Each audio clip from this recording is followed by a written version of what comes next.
He was dropping his Yeti and sneezing and doing all kinds of disturbing All right, is everybody ready? Oh. This is going to be a real long one. Buckle in. I move we adjourn. Do we have a quorum present right now? In order. Hold on. Do we have a physical quorum right now? One. Yeah. 3. Yeah, I think we're in good shape. 6. Right. No, there's 9 people on the committee. We don't have. Oh, is there 6 here? Yes, you do. I can't Yes, you count. do. Yes, you do. Benches, Kenyon. Okay. Gums, Leonard. Yeah, I'd say we have a fun. I graduated kindergarten. I can count. All right. Well, the time being 10:45 a.m. on September 25th, 2024, I'd like to call this meeting to order of Kane County's American Rescue Plan Committee. Clerk, please call roll for attendance. Kenyon, Bates, Gums, Here. Leonard, Leonard here. Molina, Molina present.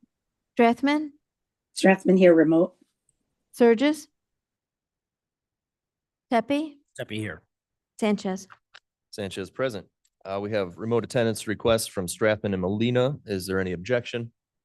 Hearing none, they are both approved for participation in this meeting. In voting. Yeah, full participation. Anybody can talk. Yeah. But not everybody can vote. you know. Approval of the minutes of August 28th, 2024. Somebody like to make a motion of some type? Bates would ask for unanimous consent. We all know what you meant. Okay. Any objection, corrections, additions, deletions? Hearing none, the minutes are approved. Public comment. I have one person signed up for public comment, Mr. Rick Williams. Somewhat familiar face. Yes, thank you.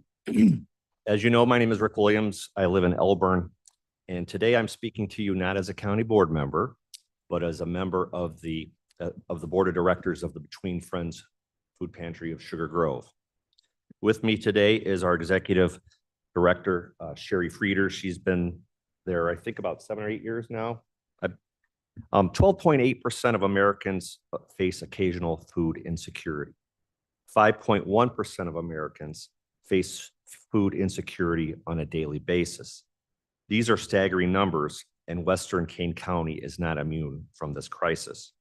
Since 2008, the Between Friends Food Pantry of Sugar Grove has been providing food assistance to needy families. Presently, the food pantry has over 200 households and 650 individuals that receive food assistance. The food pantry provides meals for seniors, school supplies for over 120 children, and provides holiday meals for at least 162 families. Since the onset of the pandemic, the food pantry has seen a dramatic increase in demand for our services. We have seen a direct financial impact from the pandemic, both in our demand for services, and also in our costs and operations. Those impacts are not decreasing. Originally, the food pantry was run out of the garage of one of our former board members. As demand increased, the food pantry moved its operations out of the engineering resources office right off of 47 in Sugar Grove. And for many years, engineering resources generously gave us space to operate at no cost. But due to various internal changes, we now find ourselves having to move. And we have found a place to go. It's the donated bus barn from Sugar Grove Township. But we have a lot of challenges associated with that.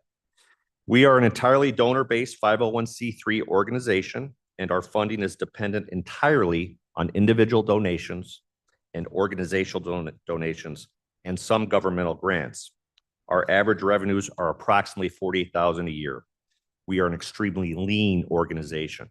Our total expenses run about $26,000 per year on average. However, during the pandemic, our expenses increased. In 2020, those expenses increased to $31,200. In 2021, those expenses increased to $35,500. And in 2022, those expenses increased to $42,968. As I alluded to before, 12 months ago, we were faced with a dilemma: either close our doors or find a new home. We are very excited to announce that due to the generosity of Sugar Grove Township, the township has leased the old bus barn from Sugar Grove Township, and we're in the process of converting that facility. But that conversion comes with a price. And after we complete our renovations, the food pantry will have exhausted a fair amount of its reserves. We are actively seeking sources of revenue to defer the impact of COVID and the impacts that has had on our operations, as well as the impact of building out a new facility and what that has done to our revenues. On September 10th, I sent this body an email asking you to consider a grant of $15,000 from ARPA funds to defray the impact that COVID has had on our operations. I know we're late in the game. I know it's a slim chance that you can find it in your hearts to help us. But if you are willing to see if there's any money remaining, we are willing to complete the necessary paperwork and try to get this done by the end of the year. Thank you for your consideration. Thank you, Mr. Williams. Okay, moving on, we have our committee reports, which are on file. If you have any questions, Ms. Fonstock can answer them for you. Any questions at this time? Okay, nothing that I'm aware of under other committee matters, unless a member of the committee has something to bring forward. Hearing none, we'll move on. New business, we have a resolution approving and authorizing grant agreements for behavioral health system improvement projects for the Kane County Health Department. Need a motion and a second. Kenyon would move. Kenyon moves, Leonard, second. Strathman seconds. Leonard seconds, Strathman thirds. And I believe, I know Mr. Isaacson is in I don't know if he was talking to somebody who was just like, hey, Mike, do you want to walk us through this? Or I see Kim is online.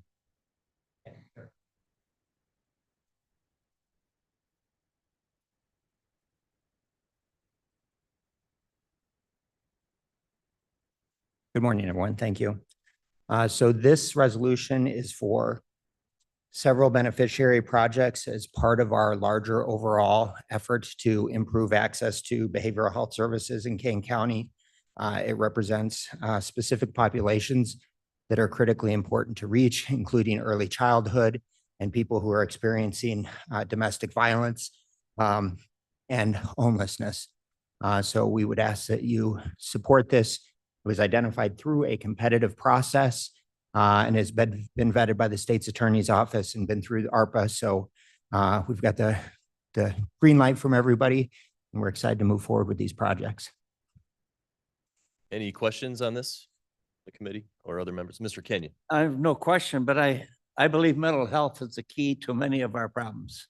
Domestic violence, homelessness, and depression. And if we're going to get better, we got to work on it this way.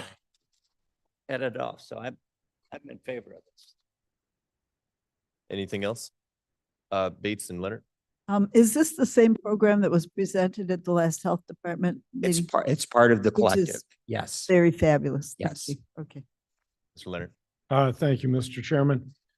So Mike, with respect to this resolution, what you're doing is you're dividing up the 1.1 million to a number of different locations, correct? Yes, sir. Great. Thank you. Any other discussion? Thank you, Mr. Isaacson. Call the roll. Kenyon, Yes. Bates, Yes. Gums, Yes. Leonard, Leonard, yes. Molina, Molina, yes. Strathman, Strathman, yes. Pepe, Steffi, yes. Sanchez. Sanchez, yes. Thank you. Nothing under old business, no need for executive session. I now need a motion to adjourn. This Mr. is a record, sir. I'm talking 8 minutes, guys. 8 minutes. Sturgis is not here to see how it's done. Streamlined government, right? Leonard moves to keep it under 9 minutes. Kenyon moves. Strathman seconds. Strathman